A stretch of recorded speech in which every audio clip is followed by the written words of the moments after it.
السلام علیکم دوستوں، امید کرتی ہوں کہ آپ سب لوگ خیریت سے ہوں گے۔ دوستوں، آج کی اس ویڈیو میں ہم آپ کو بتائیں گے کہ حضرت ابراہیم علیہ السلام کو آگ میں کیوں ڈالا گیا، آخر انہوں نے ایسا کیا کیا تھا۔ یہ جاننے کے لیے ویڈیو کو آخر تک ضرور دیکھیں۔ حضرت ابراہیم علیہ السلام نے لوگوں کے ساتھ عیدگاہ جانے سے انکار کر دیا اور کہا کہ میں بیمار ہوں۔ وہ لوگ آگ کو چھوڑ کر چلے گئے۔ ان کے جانے کے بعد ابراہیم علیہ السلام ان کے بتوں کے پاس گئے، دیکھا کہ ان کے سامنے کھانا پڑا ہے، لیکن ان جھوٹے معبودوں نے ان کو کھانا تو دور کی بات اسے چھوا تک نہ تھا۔ حضرت ابراہیم علیہ السلام نے انہیں مخاطب کر کے فرمایا، تمہارے سامنے اتنا کھانا پڑا ہے، تم اسے کھاتے کیوں نہیں ہو؟ تمہیں کیا ہو گیا کہ تم بات تک نہیں کرتے؟ پھر پوری طاقت سے اپنے دائیں ہاتھ سے کلہاڑا مار کر ان کے ٹکڑے ٹکڑے کر دیے، لیکن بڑے بت کو چھوڑ دیا تاکہ سب لوگ اسی کی طرف رجوع کریں۔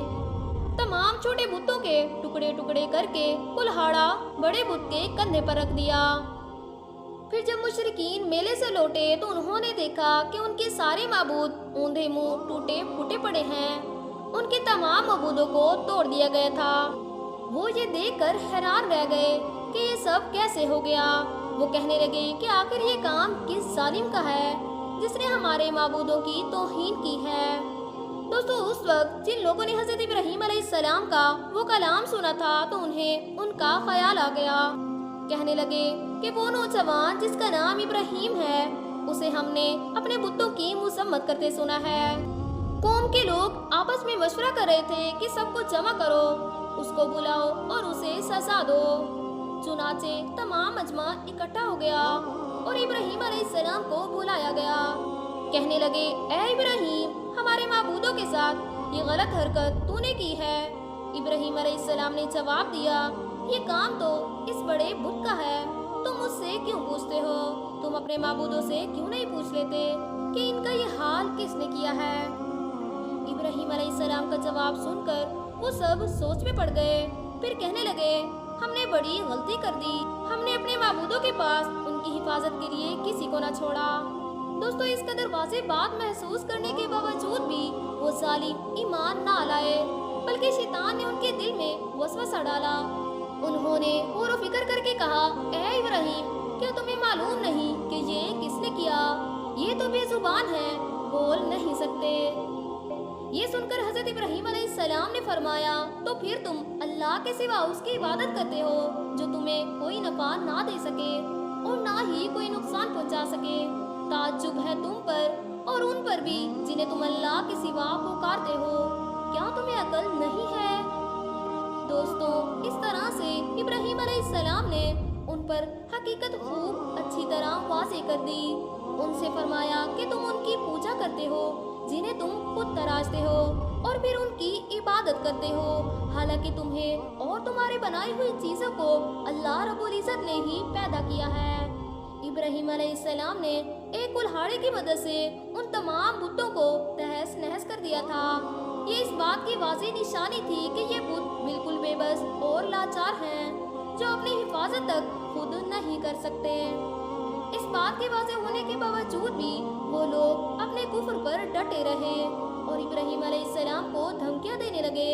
کہنے لگے کہ اس کے لیے آگ بھڑکائی جائے اور اس آگ میں ابراہیم علیہ السلام کو ڈال دیا جائے۔ پھر ان لوگوں نے ایک چٹیل میدان کا انتخاب کیا جس پر کوئی مٹی نہ تھی۔ اس میدان کو پتھروں کی بار کے ساتھ گھیر دیا گیا۔ پھر سب لوگوں کو حکم دیا گیا کہ وہ سب لکڑیاں جمع کر کے اس گھیری ہوئی جگہ پر رکھیں۔ چنانچہ سب لکڑیاں جمع کر کے وہاں رکھنے لگے۔ پھر ان لکڑیوں کو آگ لگائی گئی۔ جب آگ کے شعلے بھڑکنے لگے تو انہوں نے ابراہیم علیہ السلام کو آگ میں ڈالنے کے لیے ایک جھولا تیار کیا اور اس میں ابراہیم علیہ السلام کو رکھا گیا۔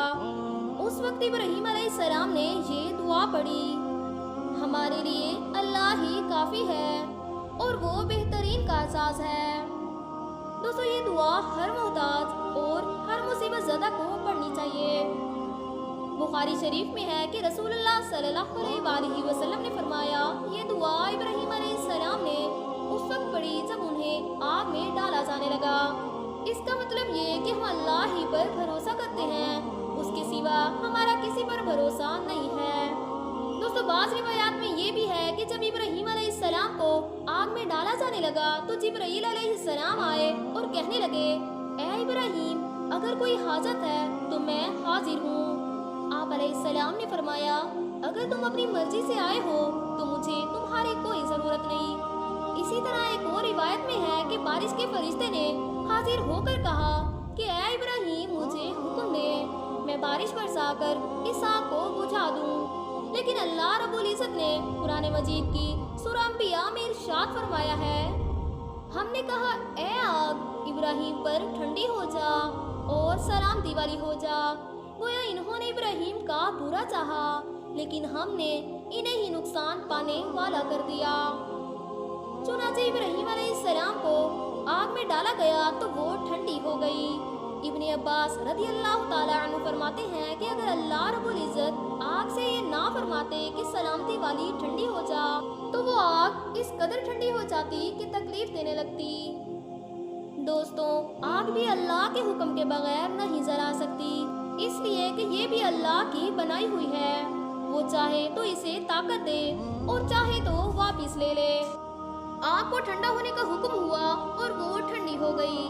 اس نے نہ ابراہیم علیہ السلام کے کپڑے چلائے اور نہ ہی جسم کے کسی حصے کو نقصان پہنچایا، صرف اور صرف وہ رسیاں چلائیں جن سے آپ علیہ السلام کو باندھا گیا تھا۔